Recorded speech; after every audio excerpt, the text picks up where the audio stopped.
আমার কথা বুঝে না।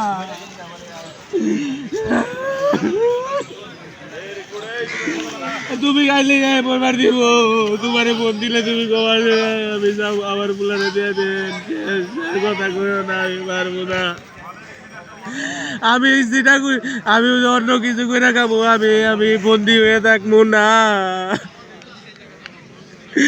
আমার আর কান্দায় না মা, আমার তার কান্দন করতেছে করতেছে, আমি থাকবো না। তুমি আমু কথা বুঝতেছ না, আমি আর কিছু শুনবো না। আমি যাবো গা, আমার নিয়ে যাবো থেকে ক্যান্টিনে হয়তো 2-4 মাস একটা মিলে মুড়ে থেকে নিয়ে যাবো গা। আমি কিন্তু আর আমি তুমি আরে তুমি আমার দিকে তাকাও, আমি বাঁচুন না, আমি মরে যাবো গা, আমি বাঁচুন না। আমার ভিতরটা পুড়ে গেছে গা, বুঝতেছে না মারে, আমার গলাতে খাবার দেবে না, বুঝে না। তোমার কিন্তু একটা উলাই, তুমি বাবা করে না, তুমি কিন্তু নিয়ে যাও বাড়ি। তোমার ইচ্ছা ফোন দিলে তুমি গবা দিয়ে আমার উলারে দিয়ে দেন, ক্যান্টিনের বিল দিয়ে আমার নিয়ে যাও ইন্দিকে।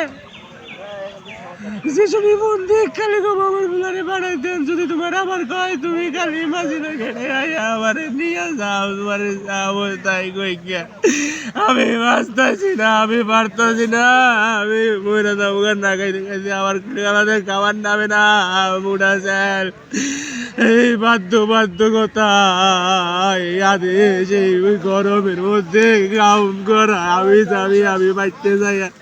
অন্য কিছু করবো, আমার দোয়ান করে দিবা, নইলে যা খুশি করে দেবো, আমি বাচ্চা থেকে কাম করবো, আমি থাকবো না। আম্মু আম্মু ও মা, আমারে কিন্তু তুমি বিদেশে পাঠাবার চাইছিলে, আমি কিন্তু নিজের ইচ্ছায় মাটি করে এনে আইছি শেষ মারে। তুমি কিন্তু বুঝতেছো তাহলে আমার কি পরিমাণ কষ্ট হইতেছে বা কিরকম লাগতেছে। এর দিকে আমি কইতাছি আমি যামুগা, আমি পারমুই না। আমারে কোনো বুঝাইও না, কোনো বুঝ নিও না মা, যে যেমন তাই কই গিয়া। তোমার পোলা ভালো থাকলে তুমি ভালো থাকবা।